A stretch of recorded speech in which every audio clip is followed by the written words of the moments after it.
Hello everyone, physics with Pradeep Kumar Swami में आप सभी का स्वागत है। स्टूडेंट्स, नीट 2020 एक चिर प्रतीक्षित एग्जाम नजदीक आ रहा है और सबसे बड़ी जो प्रॉब्लम है वो है फिजिक्स। प्रॉब्लम फिजिक्स कह सकते हैं क्योंकि ये एक काफी मुश्किल सब्जेक्ट माना जाता है और इसके अंदर भी सबसे जो कठिन पार्ट है वो है न्यूमेरिकल्स। देखिए, न्यूमेरिकल्स करना बहुत आसान भी है और बहुत मुश्किल भी है, क्योंकि अगर हमें सूत्र फॉर्मूला आता है, कंसेप्ट हमें ध्यान है, उसकी जो थ्योरी है वो अगर हमें ध्यान है तो हम न्यूमेरिकल को तुरंत कर सकते हैं। परंतु कई बार ऐसा होता है कि हमें फॉर्मूला ध्यान होते हुए भी हम न्यूमेरिकल को नहीं कर पाते हैं।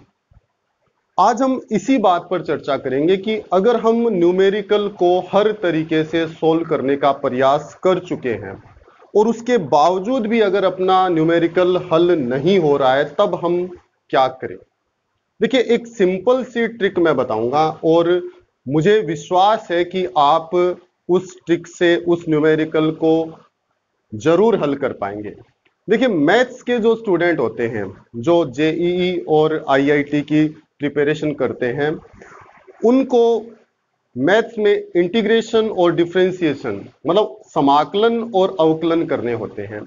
अगर कोई समाकलन का क्वेश्चन आता है कि इसका समाकलन कीजिए, एक प्रश्न आ गया और उसके नीचे 4 ऑप्शन आएंगे ए बी सी डी और उसके आंसर लिखे होंगे, उनमें से कोई एक आंसर सही होगा। अब देखिए, अगर उस समाकलन को करते हैं, क्योंकि समाकलन के अंदर बहुत सारे फॉर्मूला, बहुत सी थ्योरम काम करती है, तो शायद उस समाकलन को तुरंत हल कर पाना पॉसिबल नहीं है।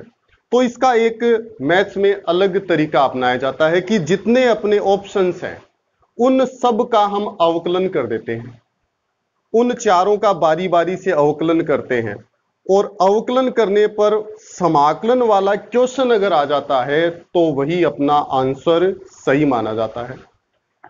ऐसा हम क्यों कर रहे हैं? क्योंकि समाकलन की तुलना में अवकलन क्या होता है, कुछ आसान होता है।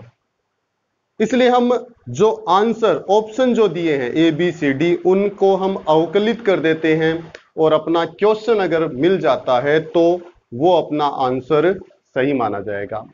अब देखिए, फिजिक्स में क्या होगा।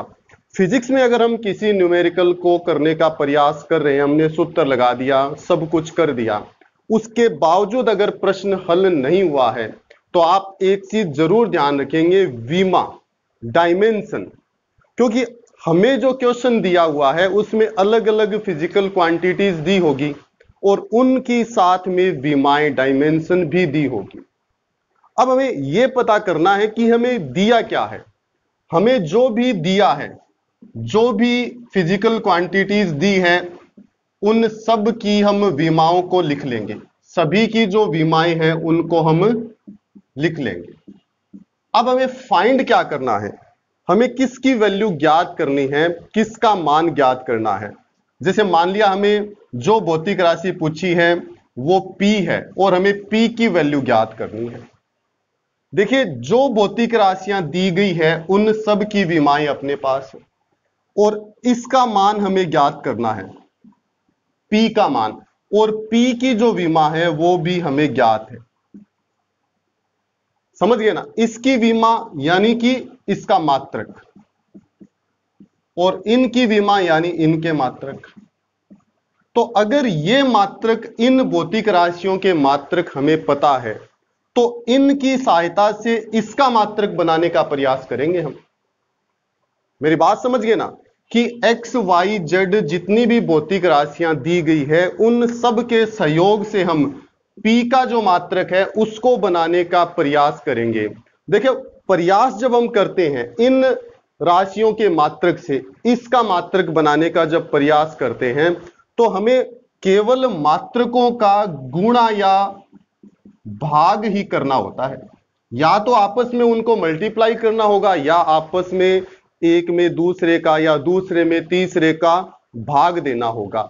जब हम इनको आपस में मल्टीप्लाई, डिवाइड करेंगे तो इसका मात्रक हमें मिल जाएगा।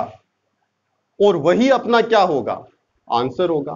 कहने का मतलब मात्रक और विमा की सहायता से हम अपना न्यूमेरिकल हल कर सकते हैं। समझिए ना। इसके अलावा न्यूमेरिकल हल करते समय आप जितने भी सूत्र हैं, जितने भी फॉर्मूला है, जितने भी थ्योरीज है, सिद्धांत है, उन सबको अप्लाई कीजिए। निश्चित रूप से ही आपका जो प्रश्न है वो हल होगा। आज के लिए इतना ही स्टूडेंट्स, धन्यवाद।